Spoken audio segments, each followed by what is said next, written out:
अब ये हमारे पास छोटा सा टॉपिक है problem of double counting. Problem of double counting का मतलब क्या है कि किसी भी गुड्स के प्राइसेस को एक से ज्यादा बार जो है अगर हम कैलकुलेट कर देते हैं, ठीक है, यानी कि इसका मतलब क्या हुआ कि हम इंटरमीडिएट गुड्स की वैल्यू भी ले रहे हैं और साथ में फाइनल गुड्स की भी वैल्यू ले रहे हैं। लेकिन ऐसा तो नहीं होना चाहिए ना, फाइनल गुड्स की वैल्यू में ही इंटरमीडिएट गुड्स की वैल्यू ऑलरेडी ऐड होती है।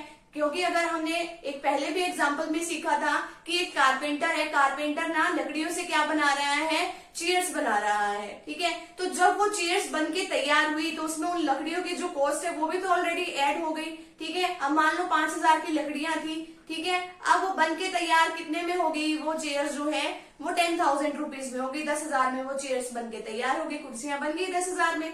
तो 10,000 में वो कुर्सियों की कॉस्ट में वो वाली जो लकड़ियों की कॉस्ट है वो भी तो ऐड है उसमें, तो हम अलग अलग थोड़ी वैल्यू लेंगे, ऐसे तो डबल काउंटिंग हो गई, तो ये प्रॉब्लम अराइज हो जाती है। अब इसमें आपके एक बुक में एक एग्जाम्पल दिया हुआ है छोटा सा। अब इसमें क्या कह रखा है कि जो फार्मर है वो गेहूं गा रहा है, गेहूं गाने में मान लो उसका कोई खर्चा नहीं हो रहा है, उसकी कितनी कॉस्ट आ रही है, 0। तो वो कहता है कि मैं आटा बनाने वाली जो मिल है उसको वो आटा जो है मतलब जो गेहूं जो है उसको सेल करता है। अब उसने वो कहता है कि मैंने तो चलो फ्री में चलो बन गया, पर मैंने अपनी मेहनत भी तो लगाई, ठीक है। वो कहता है कि उसको मैं चलो 400 रुपए में उसको मैं सेल कर देता हूँ। तो उसने क्या किया, वैल्यू ऐड करनी स्टार्ट कर दी ना, यहाँ पे कितने का हो गया, 400 रुपए का अपने उसने ऐड कर दिया।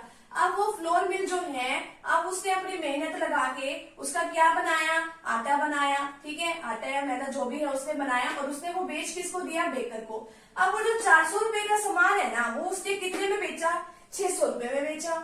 आगे उस बेकर ने वो जो मैदा उसने बनाया है फिर उसको शॉपकीपर को बेचा।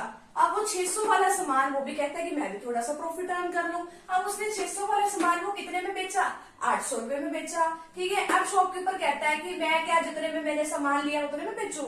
अब ठीक है, मैं भी तो दुकान पे बैठा हूँ, ठीक है, मैंने इतनी मेहनत करी है, अब मेरे को भी 100 रुपए बचने चाहिए। तो वो कस्टमर को कितने में बेच रहा है, वो 800 वाला सामान 900 रुपए में। अब देखो अगर स्टार्टिंग से ऐसे कैलकुलेट करने लगे 400, 600, 800, 900, तो क्या 27 रुपए की डबल रोटी बन के तैयार हुई है, नहीं।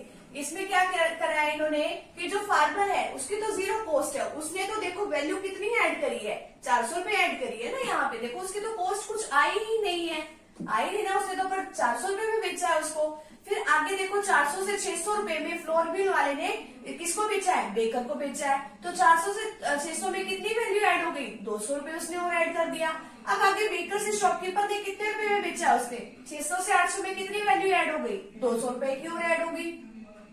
शॉपकीपर ने कस्टमर को कितने में बेचा है, 900 रुपए में। 800 से 900 में कितना का गैप हो गया, 100 रुपए का, ठीक है। अब या तो देखो यहाँ पे कि 400, 200, 200, 100 जितनी वैल्यू जो है एक्स्ट्रा ऐड होती गई है, 400, 200 कितने हो गए, 600, 7, 8, 9, 900 जो है ये हो गई। तो 900 है ना इसकी कॉस्ट, तो ये थोड़ी है 2700 इसकी कॉस्ट थोड़ी है।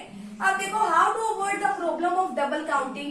अब आप डबल काउंटिंग की प्रॉब्लम से कैसे इसको अवॉइड कर सकते हो, फाइनल आउटपुट मेथड। अब फाइनल आउटपुट मेथड में क्या है कि जो आपका सही में जो लास्ट जो आया है, जितने रुपए में आपने अपने कस्टमर को सेल किया है वो ले लो। कितने रुपए में सेल किया आपने अपने कस्टमर को, 900 रुपए में सामान सेल किया है ना, 900 रुपए में उसके पास पहुंचा तो 900 हम इसमें कॉस्ट ले लेते हैं।